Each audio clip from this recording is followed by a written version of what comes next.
Together with a writing support, let it be papyrus or parchment or paper, the copyist needed for his trade some sort of ink and a quill or some other instrument in order to spread the ink in a convenient way on his writing support. To refer generically to the whole range of tools that allow that function, codicologists use the expression writing instrument. And writing instruments will be the precise subject of this video. We shall see which ones were utilized by scribes up to the invention of the printing press, including what the required shape was. And by the way, you will learn to cut it, if you wish. Then we shall follow with other tools that the copyist should have at hand as he worked on his manuscripts. We know these details from the numerous depictions of copyists and illuminators that we see in many manuscripts. The choice of writing instrument depended a good deal on the sort of writing support. If this was a wax tablet or a tablet of another material, such as clay or even leather or slate, the writing instrument was simply a sharp stylus made of metal, bone or ivory, with which one could scratch the surface of the tablet and produce the letters. The stylus was also called graphium or grapheion, and the special sword designed to write on wax tablets had a sort of spatula in the opposite side. With it, one could wrap the letters written in the wax in order to erase them and rewrite the tablet. To write on soft materials, such as parchment or papyrus, one would need some other sort of tool that could absorb a small amount of ink and then deposit it gradually on the surface of the leaf. From the Egyptians, the Greeks imported, together with papyrus, the brush. These first brushes were simply a rush, a few millimeters broad and some 20 centimeters long, that was cut crosswise in one of its ends, and then chewed so that the fibers got separated. When it was submerged in the ink, a small amount was soaked, and then the scribe could easily deposit the ink gradually on his papyrus. But in Greece, the brush was quickly discarded as a preferred writing tool and substituted by a reed, broader and stiffer but hollow. One of the ends of the reed was carved to bestow it with a pointy shape which rendered it more flexible. With this shape, when the reed was submerged in the ink, a portion of it was trapped within the tube and flowed on the writing support through a slit cut in the length of the point. The reed, so prepared, received the name of calamus, arundo, cana, or fistula. From the 4th century AD, Europe knew another tool of a similar shape, but cut from a feather, or penna, from the wing of a big bird, such as a goose or a swan, once the fluff was torn off and the tube hardened in warm sand. The most appreciated feathers were the ones from the bird's left wing, because their curvature would accommodate the right hand much better than the feathers from the right wing. For a long time, the reed pen and quill existed side by side as writing instruments, and after a while, the words that designated each one individually eventually got mixed up, and one would refer to any of both instruments with any of both words, without taking into account either their original etymology nor their proper meaning.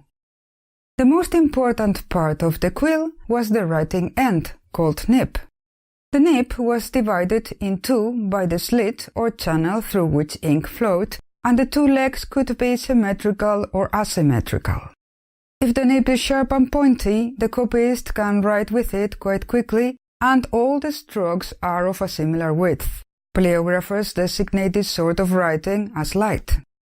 If the nib is broader, the writing speed will be severely compromised, but the letters will show a beautiful contrast between the thickest and the thinnest strokes. This sort of writing we designate as heavy.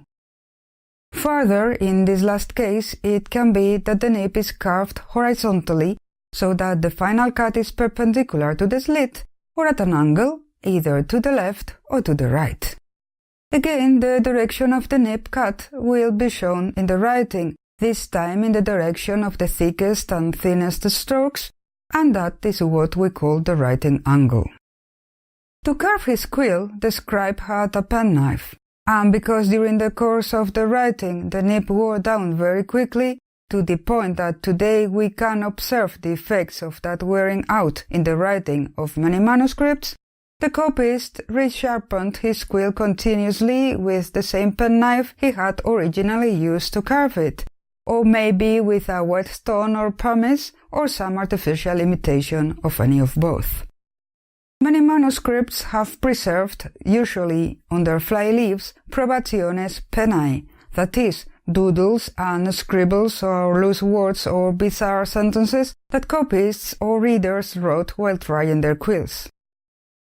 The same instruments that serve to sharpen the quill serve to scrap a thin layer of parchment where the copyist had made a mistake and erase it. The knife was also utilized to hold the leaf in place, lest the fingers cause some smudging when touching still wet ink. As a matter of fact, we have thousands of representations of copyists writing with the right hand and holding the knife with the left. Other tools of frequent use in the scriptorium were compass, awl, ruler, lead, sponge, chalk, and brush. The copyist could keep them all together with his quills in his writing case called in Latin stellarium, graphiarium, tecalibraria, or calamarium. Of course, within his equipment, one thing that the copyist couldn't possibly miss was an ink pot. This could adopt different shapes. Mostly a hollow piece of wood would suffice, or maybe a small cylinder of metal or clay. In many miniatures we see that a cow horn is being used to contain the ink. Finally, another instrument, quite ingenious, was a small wheel made of parchment and marked with the numbers 1 to 4, mounted on a triangular piece of parchment that could be drawn along a piece of cord. And now my suggestion for you is to stop the video and give a thought to what the use of this bizarre gadget could be. Yes, you got it. It is a bookmarker. Quite a sophisticated bookmarker, you could say. The whole piece marked the opening of the book, while the triangle pointed to the line where the reading should resume, and the number on the wheel to the number of the column, because as most medieval manuscripts were written into columns, 4 of them were offered to the reader every time that she or he opened the book. It is possible, but not sure, that this bookmarker is the instrument called cavilla in some sources.